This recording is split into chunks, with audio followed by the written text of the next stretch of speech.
Back when I first started to DM, about a year and a half ago, I wanted to play through the Lost Mines of Phandelver. Having not that many friends interested in playing, I decided to go to Roll20 to play.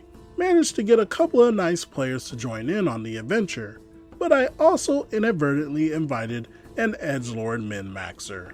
Being a naive and inexperienced DM, I allowed him to do a number of things that in hindsight, I shouldn't have allowed. Allowing him to roll for his stats. He got an average of 15 for most of the ability mods, and didn't show me him actually rolling the dice. Stupid, I know.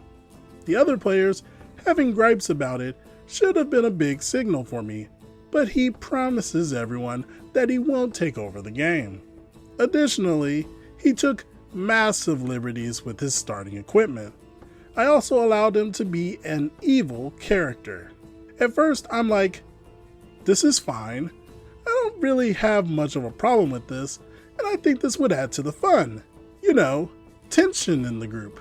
Makes it more realistic. And I didn't think much past that, since the guy was also being helpful, sharing his source books and whatnot on D&D Beyond. But that changed drastically the moment we started playing. When we got to the Goblin Cave hideout, that's when things turned for the worse. Combat went on as normal, aside for a couple of weird things that the Tiefling did. One that I can remember off the top of my head is when he got knocked out by a goblin, he asked if he could do a last desperate attack on it as he falls down since he was in close proximity to it. After he does this, his character is considered knocked out for the next in-game hour. After clearing the caves, the group captures a goblin to interrogate it. The Tiefling wants to take it out immediately without asking questions. The rest of the group wanted to interrogate it. They kept on going back and forth on what to do. One player even mentions that the Tiefling is unconscious, so he can't attack anyway.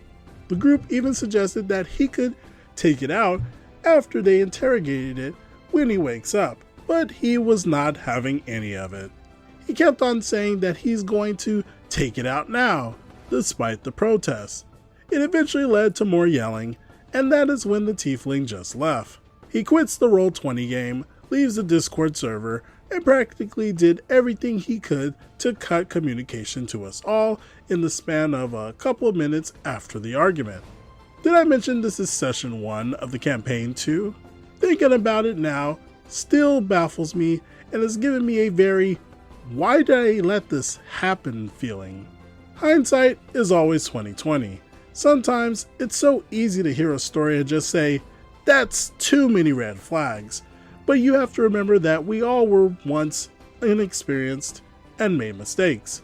I'm glad that OP can now see his mistakes and hopefully avoid another uncooperative player. What do you all think about this situation?